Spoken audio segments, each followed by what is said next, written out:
வணக்கம். நம்ம இன்னைக்கு மிளகு ரசம் ரெசிபி பார்க்க போறோம். நான் இங்க கொடுத்திருக்கிற அளவுகள் 4 ல இருந்து 6 பேர் சாப்பிடுறதுக்கு சரியா இருக்கும். ஒரு பவுல்ல 2 தக்காளி எடுத்து நல்லா சுத்தம் செஞ்ச கைகளால அதை நல்லா பிசைஞ்சு விடணும். மிக்சியில இதை லைட்டா கிரைண்ட் பண்ணிட்டு அதுக்கப்புறமாவும் சேர்க்கலாம். ஆனா கைகளால செய்யும் பொழுது அந்த ஆத்தென்டிக் டேஸ்ட் உங்களுக்கு வரும். தக்காளியை நல்லா பிசைஞ்சதுக்கு அப்புறம் ஒரு கொத்து கொத்தமல்லி எடுத்துக்கணும்.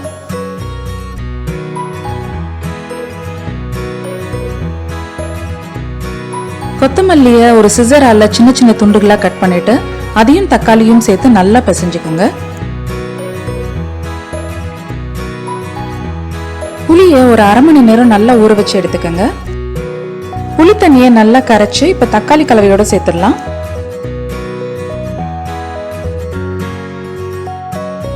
ரெண்டு கிளாஸ் தண்ணி சேர்த்துடுறேன். இது கரைக்கும் பொழுது லைட்டா டேஸ்ட் பண்ணி பாருங்க. புளி ஜாஸ்தியா இருந்ததுன்னா கூட கொஞ்சம் தண்ணி வேணும்னாலும் சேர்த்துக்கலாம். ரசத்தோட புளிப்புக்கு கரெக்டா வந்ததுக்கு அப்புறமா இதை தனியா எடுத்து வச்சிடலாம். ஒரு மிக்ஸி ஜார்ல 2 ஸ்பூன் மிளகு சேர்த்துக்கங்க. 1 டீஸ்பூன் ஜீரகம், 4 பல் பூண்டு, ஒரு கொத்து கருவேப்பிலை, இது எல்லாத்தையும் சேர்த்து மிக்ஸில லைட்டா கொரகொரப்பா அரைச்சு வச்சுக்கோங்க. ஒரு கடாயை நல்லா சூடு பண்ணி 1 டேபிள் ஸ்பூன் எண்ணெய் ஊற்றிக்கோங்க. இதில் 1 ஸ்பூன் கடுகு, 1 ஸ்பூன் வெந்தயம், 1 ஸ்பூன் சீரகம், 1/4 ஸ்பூன் பெருங்காயம், 2 காய்ந்த மிளகாய், 1 கொத்து கருவேப்பிலை எல்லாம் நல்லா பொரிஞ்சதுக்கு அப்புறமா நம்ம அரைச்சு வச்சிருக்கிற கலவையை இதோட சேர்த்துடலாம்.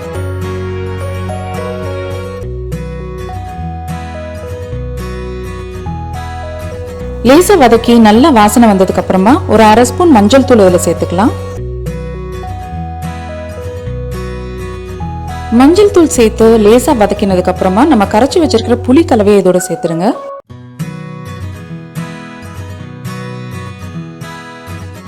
ரெண்டு டீஸ்பூன் உப்பு சேர்த்துக்கலாம்.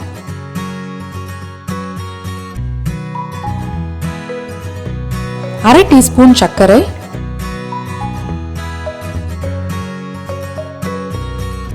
1 டீஸ்பூன் மிளகுத்தூள், இதெல்லாம் சேர்த்து நல்லா கலந்து விட்டுக்கோங்க. ரசத்தை கொதிக்க விடக்கூடாது. நல்லா நுரைச்சு லைட்டா கொதிக்க ஆரம்பிக்கும் போது அடுப்பை ஆஃப் பண்ணிடுங்க. கம கமன்னு அருமையான மிளகு ரசம் ரெடி. கோல்டு எதுவும் இருக்கும் பொழுது இந்த ரசத்தை வச்சு சாப்பிட்டா தொண்டைக்கு ரொம்ப இதமா இருக்கும்.